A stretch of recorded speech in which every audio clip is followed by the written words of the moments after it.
In last lecture, we have discussed about various materials used for construction conventionally like timber, bricks, stones and others. Now, in this lecture, we are going to discuss about the composite materials used for construction for taking benefits like strength, cost economy, etc. Myself, R.V. Zugdar, Assistant Professor in Civil Engineering Department, Shri Institute of Technology, College of Engineering. Concrete. Conventionally, concrete material is used in construction worldwide. The concrete is a construction material that consists in the most common form of Portland cement, construction aggregates, gravel, sand, and water. Concrete does not solidify from drying after mixing and placement. The water reacts with the cement in a chemical process known as hydration, and due to heat of hydration evacuation, the concrete gets strengthened. This water is absorbed by the cement, which hardens bonding the other components together are eventually creating the stone like material. Concrete is used more than any other man-made material on the planet. It is used to make pavement, building structures, foundations, motorways, roads, overpasses, parking structures, brick, block walls, and footing for gates, fences, and poles, and many more types or components of structure. As of 2005, about 6 billion cubic meters of concrete are made each year, which equals to 1 cubic meter for every person on earth. Concrete powers US $35 billion industry, which employs over 2 million workers in the United States alone. Over 55,000 miles of freeways and highways in America are made of this material. China currently consumes 40% of the world cement production. The development of country is basically depends on agricultural and secondly on the construction industry.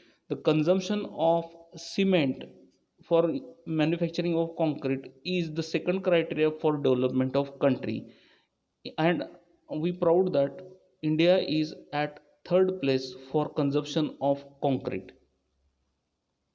The composition of concrete is determined initially during the mixing and finally during placing of fresh concrete. The type of structure being built as well as the method of construction determining how the concrete is placed and therefore the composition of concrete mix. The mix design, cement, the first constituent of concrete, which is also called as binding material. The main article is Portland cement. Portland cement is the most common type of cement in general usage. It is basic ingredient of concrete or mortar and plaster. Second is water. Water is used for improving the workability of concrete or flowability of concrete. The potable water can be used for manufacturing concrete. The water cement ratio, that is mass ratio of water to cement, is the key factor that determines the strength of concrete. A lower water cement ratio will yield the concrete which is stronger, while a higher water cement ratio yields a concrete with a lower strength. The third material is aggregate. The water and cement paste hardens and develops strength over time. In order to ensure an economical and practical solution, both fine and coarse aggregates are utilized to make up the bulk of concrete mixture.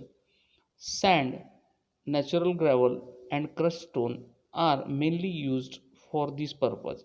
However, it is increasingly common for recycled aggregates from construction, demolition, and excavation wastes to be used as a partial replacement of natural aggregates. Whilst a number of manufactured aggregates, including air cooled blast furnace slag and bottom ash, are also permitted.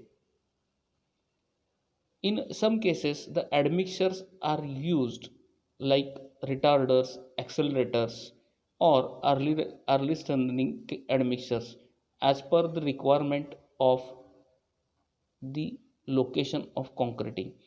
Admixtures are materials in the form of powder or fluids that are added to the concrete to give a certain characteristics not obtainable with plain concrete mixes. Means in some cases it is necessary to retard the concrete setting time. In that cases we have to use some admixtures. In some cases we have to accelerate the heat of hydration process. For that we have to use admixture in addition of conventional materials. In a normal use, admixture dosage are less than 5% by mass of cement and are added to the concrete at the time of batching or mixing.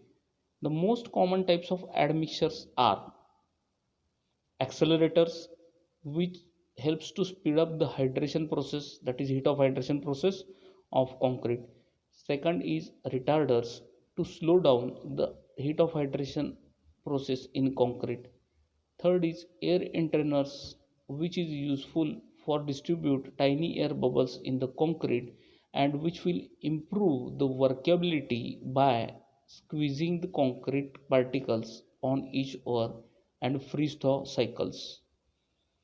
Fourth is plasticizer. It can be used to increase the workability of plastic or fresh concrete, allowing it to be placed more easily with less consolidating efforts. Superplasticizers allow a properly designed concrete to flow in place even around congested reinforcing bars. It is called as self compacting concrete or self consolidating concrete. Alternatively, they can be used to reduce the water content of the concrete while maintaining workability. This improves its strength and durability characteristics. For improving workability, the increase in water is not only the solution. If there is more increase in water, it may cause the bleeding and segregation of concrete. Therefore, in that case, we have to use the admixtures or plasticizer or air entraining agents to improve the quality of concrete or without honeycombing. The fifth is pigment, can be used to change the color of concrete for aesthetic aspect. Additions or additives. Additions are very fine inorganic materials that usually have pozzolanic or latent hydraulic properties. They are added at the concrete mixer to improve the properties of concrete. The term is not used when materials are added at the factory as constituents of blended cements. Second is fly ash. A fly ash is byproduct of coal-fired generating plants. It is used to partial replacement of Portland cement by up to 60% of mass. The properties of fly ash depend on the type of coal burnt. In general, siliceous fly ash is a pozzolanic, while calcareous fly ash has latent hydraulic properties. The third is ground granulated blast furnace slag, which is most commonly used nowadays, which is also called in short as a GGBS. A byproduct of steel production, it is used to partially replacement of Portland cement by up to 80% of mass. It is latent hydraulic properties. The fourth is silica fume. It is a byproduct of production of silicon and ferrosilicon alloys. Silica fume is similar to fly ash but has a particle size 100 times smaller. This results in a higher surface to volume ratio and a much faster pozzolanic reaction. Silica fumes are used to increase strength and durability of concrete, but generally requires the use of superplasticizers for workability is more. Characteristics: during heat of hydration and hardening process, concrete needs to develop certain physical and chemical properties. Among other qualities, mechanical strength, low moisture permeability, and chemical and volumetric stability are necessary for concrete. Workability. The workability or consistency is known as the property of flow. It is ability of fresh or plastic concrete mix to fill the form mold properly with the desired work and without reducing the concrete's quality and forming the honeycombing in concrete. For that, the chemical admixtures are used. Aggregates, cementitious content, and other chemicals are used for improving the workability. Next is curing. Because of requirement of cement for heat of hydration, the time to fully hydrate before it acquires strength and hardness, concrete must be cured once it has been placed. Curing is the process of keeping concrete under a specific environmental conditions until hydration is relatively complete. Good curing is typically considered to use a moisture environment which promotes hydration, since increased hydration lowers permeability and increases strength, resulting a higher quality material, allowing the concrete surface to dry out excessively can result in tensile stresses, which is still hydrating interior cannot withstand, causing the concrete to crack. The next property is strength. Concrete has a relatively high compressive strength but significantly lower tensile strength. About 10% of compressive strength. As a result, concrete always fails in a tensile zone even when loaded in compression. The practical implication of this is that concrete elements subjected to the tensile stress must be placed along with some material which is good in tension, that is reinforced with some other material.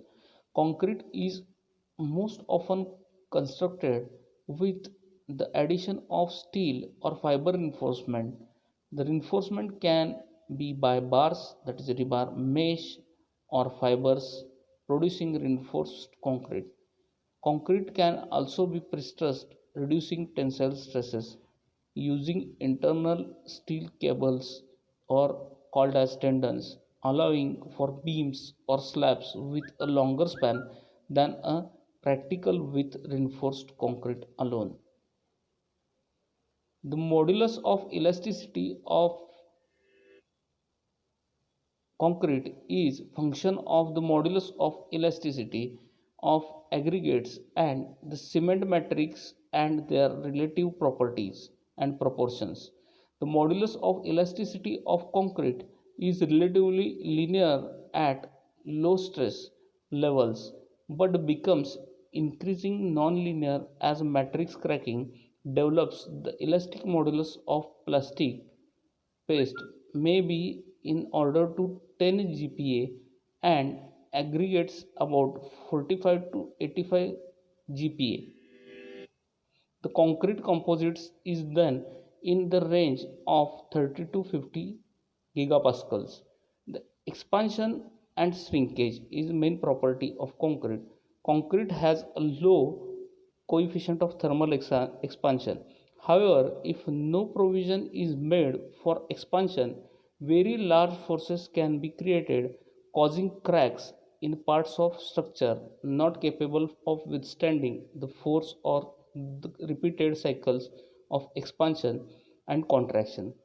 As concrete matures, it continues to shrink due to ongoing reaction taking place. In a material, brickwork made of clay tends to expand for some time after manufacture of the bricks, and the relative shrinkage and expansion of concrete and brickwork required careful accommodation when the two forms of construction interface. The next is cracking. The concrete is placed while in a wet or plastic state and therefore can be manipulated and molded as needed. Hydration and hardening of the concrete during the first 3 days is critical. Abnormally faster drying and shrinkage due to factors such as evaporation from the wind during placement may lead to increased tensile stresses at a time when it is not yet gained the significant strength, resulting in shrinkage cracks. The early strength of the concrete can be increased by keeping it damp for longer period during the curing process. Minimizing stress prior to curing minimizes cracking. High early strength concrete is designed to hydrate faster, often by increased use of cement, which increases shrinkage and cracking. The next is creep. Creep is the term used to describe the permanent movement of or deformation of material in order to relieve stresses within the material. Concrete, which is subjected to forces prone to creep, creep can be sometimes reduce the amount of cracking that occurs in the concrete structure or element, but it also must be controlled. The amount of primary and secondary reinforcing of concrete structure contributes to a reduction in the amount of shrinkage, creep, and cracking. Because of it is a fluid, concrete can be pumped to where it is needed. Here, a concrete transport truck or RMC truck is feeding a concrete to the concrete pumps, which is pumping it where slab is poured. There are various types of concrete depending upon materials used and admixtures, that is like shotcrete, light transmitting concrete, lightweight concrete, and others. Now these type of concretes are added with other types like cellular concrete, in which the various voids are used or air entering agents are used for making it cellular. Roller compacted concrete, which is depending upon the procedure of concreting. Asphalt concreting, in which the asphalt is utilized along with the conventional concrete materials.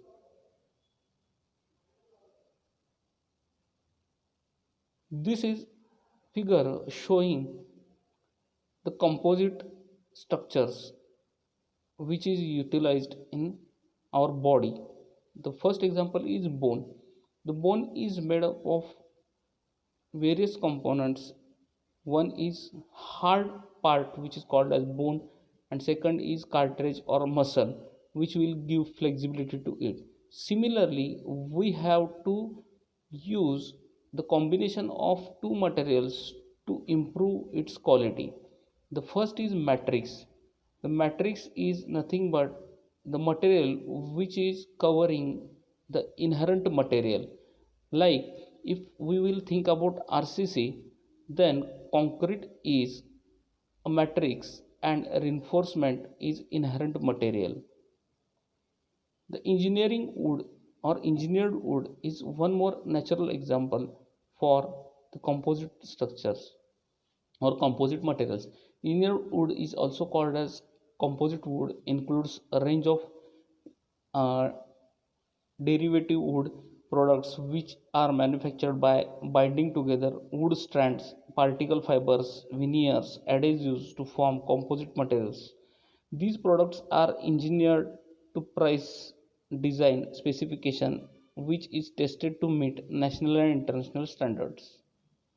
There are various types of composite timbers like glued laminated timber, veneer, plywood, laminated veneer lumber, Samina wood, Paralam, parallel FRC, FRP, illusion board, insulation board, homostat, and etc. MDF is more commonly used material. FRP, FRC is more commonly used material in construction industry nowadays. Now, all these materials we will discuss in next session, and benefits in construction industry for using all these composite materials.